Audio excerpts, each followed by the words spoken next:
Hello everyone, welcome to Mathtics. You can be a part of this platform by visiting www.mathtics.org.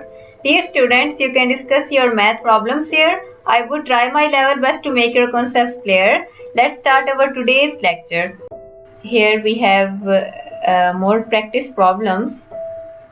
If you want, I can give you this for the practice, but if you want, we can do it in the class. So this is your choice.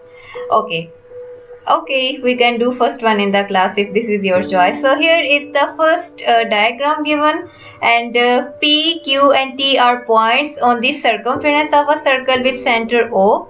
The line ATB is the tangent at T to the circle PQ side, which is this one, which is a chord basically, is equal to TQ. The angle ATP is equal 58 degrees. Calculate the size of the angle OTQ. Give a reason for each stage in your working. So in the circle theorem, there is one theorem. Its name is alternate segment theorem. I can just write this name over here.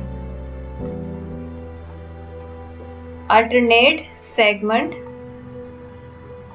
theorem.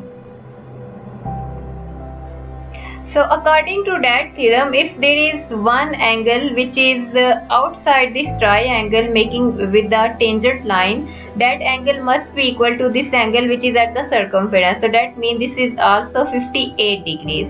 Okay. So now if this is 58 degrees, 58 plus 2 times this unknown angle and this unknown angle, let's say A, will be equals to 180. According to this, we will have the value of the A, that would be equals to 61. You know how to solve the linear equation. I'm not trying to focus on solving the linear equation, but I'm just trying to give an idea. So this angle is 61, this angle is 61. Why these two angles are equal? Because these two sides were equal. You also had this statement PQ is equal to TQ. That's why their angles are equal. So now our target is to find the size of angle OTQ, which is OTQ is going to be this angle, this one.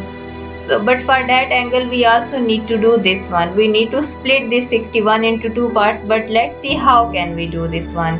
Students, if you look at let me use any other color. If you look at this angle, this is exactly 90. Like OT is perpendicular to AT. Okay, so that means they are making 90-degree angle with each other. So if they are making, so that means we can do 90 minus 61 to get that angle which we need to do. Instead of doing 90 minus 61, we should do this 58. 90 minus 58 will give us this angle, this one. Okay, so 90 minus 58 is 22 degrees. So this blue angle is 22 degrees. And if this is 22 degrees, then 61 minus 22 can give us the final answer, that will be equals to 39. So this 39 is the angle OTQ. This is the angle OTQ. I hope you are clear about this. So you just need to know the little bit understanding of these theorems, then you will be perfect in doing these type of the questions.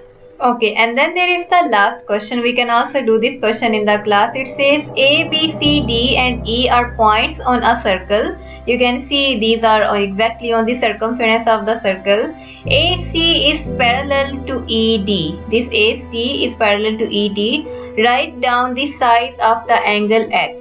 So students, if you look at this angle X and if you look at this angle 70, these two are in the same segment. So we can use the property of the angles in same segment.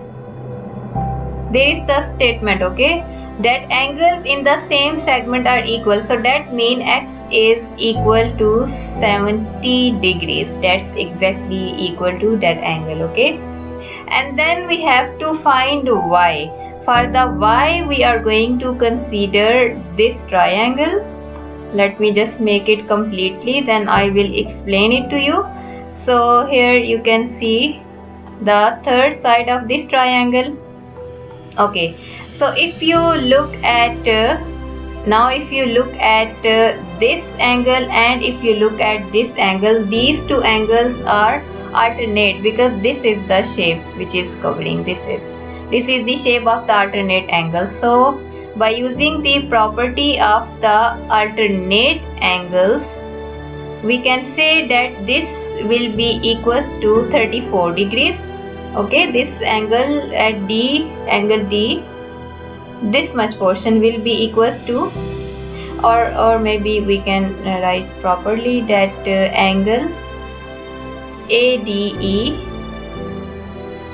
will be equals to 34 degrees by using the property of the alternate angles. Okay, and then there is another thing which we need to do.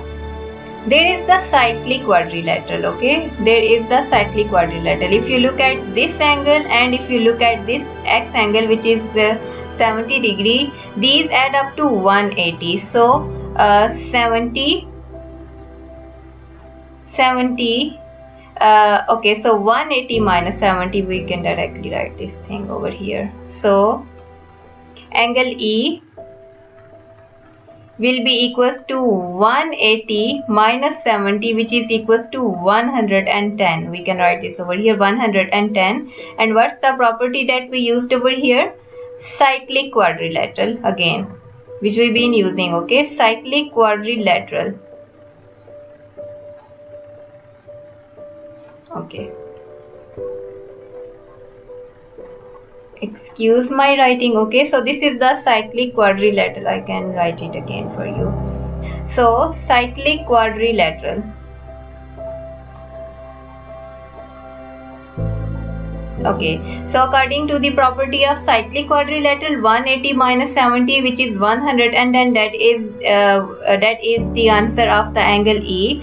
So now for the y, there is just one more equation which is required. We considered the triangle, and inside the triangle there is angle y, there is angle 110, and there is angle 34.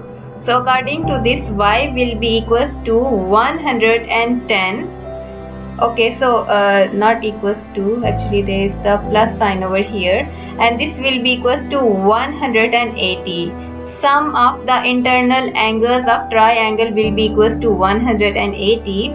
So according to this, angle y will be equals to 36 degrees, which is the final answer. We can write it over here. Angle y is 36 degrees now. Okay students, so I hope you are getting the concepts.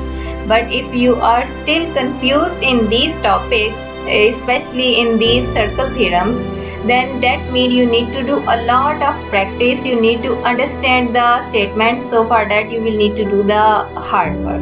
Okay, so try to do a lot of practice. Dear students, if I am successful in explaining you this topic, then subscribe this channel. I will come back with another short video. Don't forget to book your slot. Thanks for your time. All the best and have a good day.